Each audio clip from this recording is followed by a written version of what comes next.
Hi Leo, this is Jav. Welcome pa sa ating channel. At ito ang inyong daily gabay tayo reading for May 6, 2025. Kung naka-resonate kayo, comment down. Kung hindi kayo naka-resonate, ibigay niyo po sa iba kasi general reading po ito. This is for you, Leo.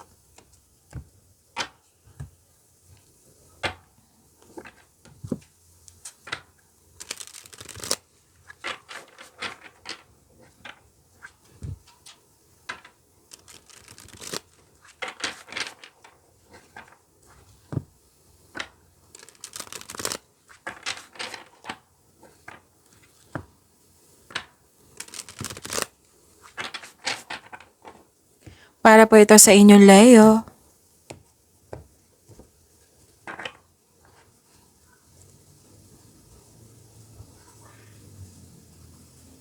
Maraming salamat po sa inyong patuloy na suporta at maraming salamat din po sa mga hindi nag-skip ng ads. Gamitin ang reading na ito bilang gabay lamang sa mga hindi pa nag-subscribe. Subscribe na po kayo at click bell notification para malaman nyo na may bago tayong video. Para sa mga gustong magpa-reading, comment po kayo ng personal reading. Again, comment kayo ng personal reading and check my reply sa comment section.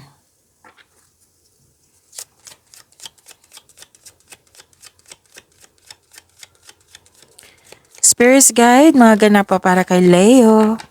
I need 3 cards po.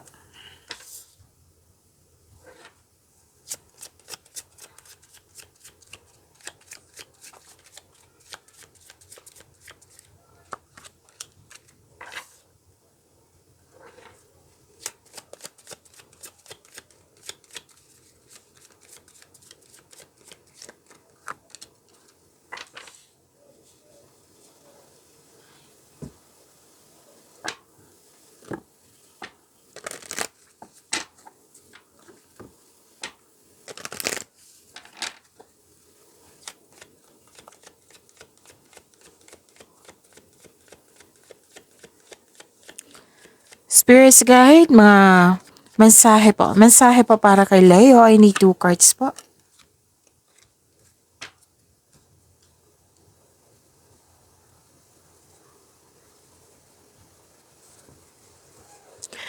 Leo, may nag-observe sa inyo dito, nag-spy.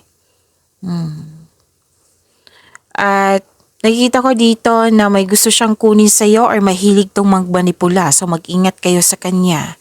May malaking influence ang isang lalaki. Actually, dalawang tao to eh. May malaking influence ng isang lalaki, may malaking influence din ng isang babae. Pero most likely, ang nagbigay ng yung kausap mo is isang babae, mother figure na. It might be yung nag-spy sa'yo, isang lalaki. Okay. May nakita ko ditong power, authority, and protection. Nag-uusap dito sa malaking business, career, and finances. Look at the bigger picture. And a personal issue reaches resolution. So this is resolution.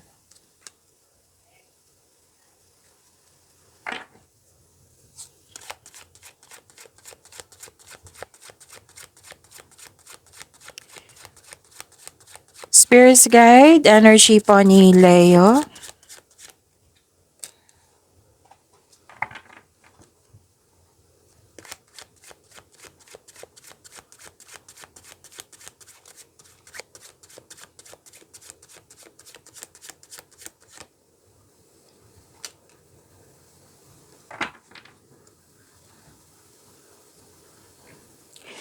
Kung may narinig ka or may nakita ka ng repeating message, oo.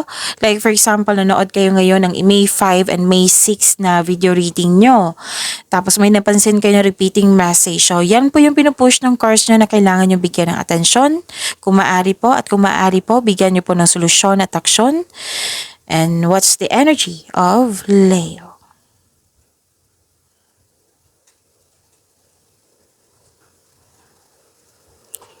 Okay, so self-protection nakikita ko dito, guarded kayo. Kalma ka pero nakikinig ka sa iyong paligid. Pinaprotektahan mo yung sarili mo na hindi ka masaktan. Oo, kasi may trauma na nangyari sa nakaraan, kaya guarded na kayo ngayon. Pwede din nagbabalanse kayo sa choices ng buhay. Nag-iisip ka muna bago magdesisyon para hindi na maulit yung pagkakamali mo dati. Kung hindi mo kaya, kung hindi nyo makaya mag-isa, then ask a support from another person. Pero the best way kung ikaw mismo yung gagawa para sa inyong sarili, sariling pagkilos po. Kasi magbibigay ito ng kaginhawaan na iyong hinahanap.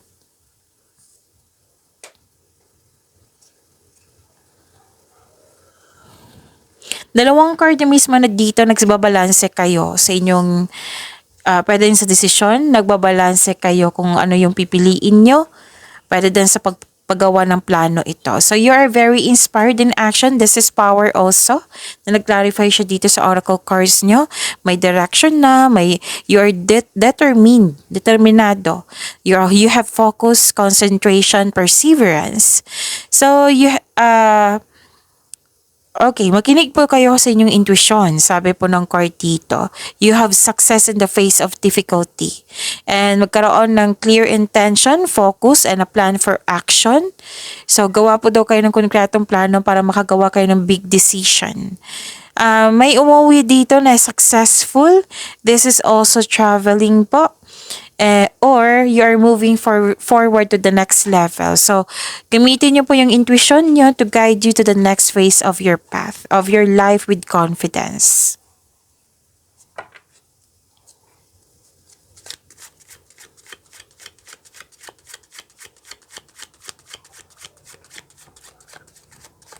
Spirits guide, career and money ni Leo.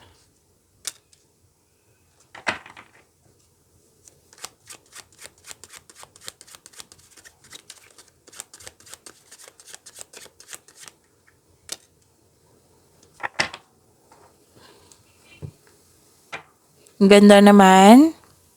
Bagong simula, nakikita ko dito. At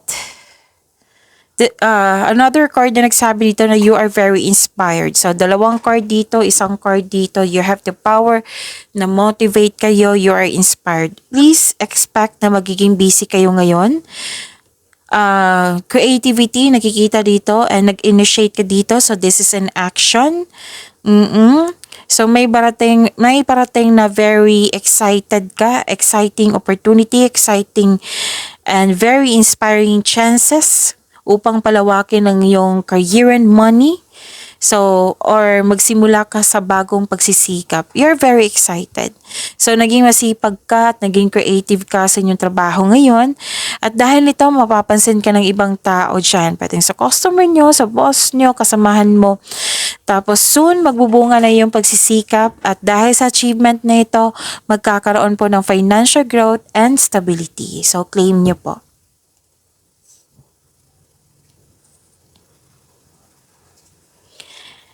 And, wow, ang ganda, satisfaction and abundance. This is nearing completion and completion also. So, after nito, posibleng magbakasyon kayo or mag-rest day sa bahay.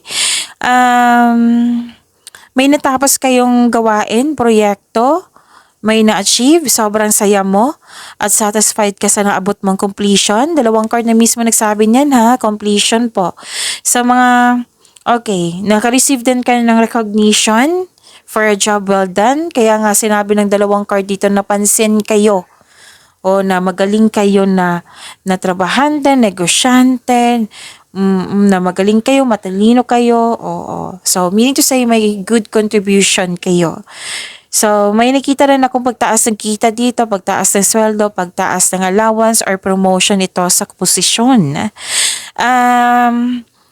So yun, this is another message which is repeating message, different card but repeating message na yun, mag-follow kayo sa inyong intuition and i-honor nyo yung ideas na dumating sa inyo kasi it will lead you to increase prosperity and abundance. Wow, i-claim nyo po.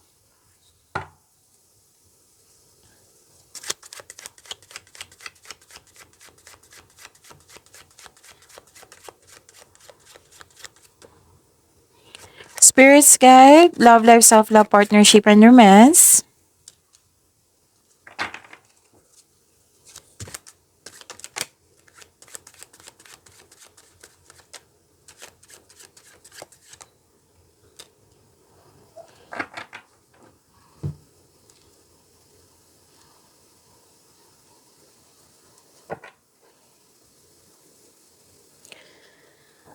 Okay, may concern lang kayo sa immature na tao dito or oversensitive.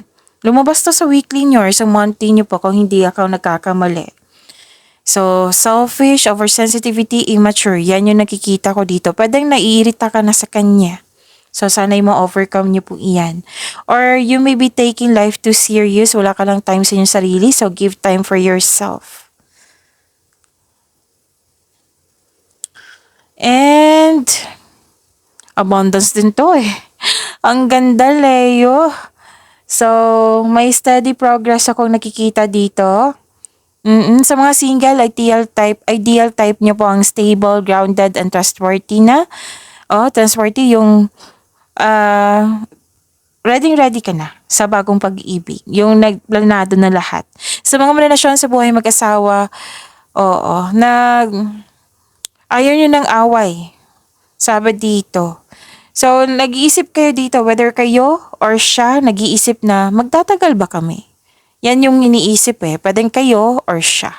So, give time. Give time for your partner. Baka lack of time yan.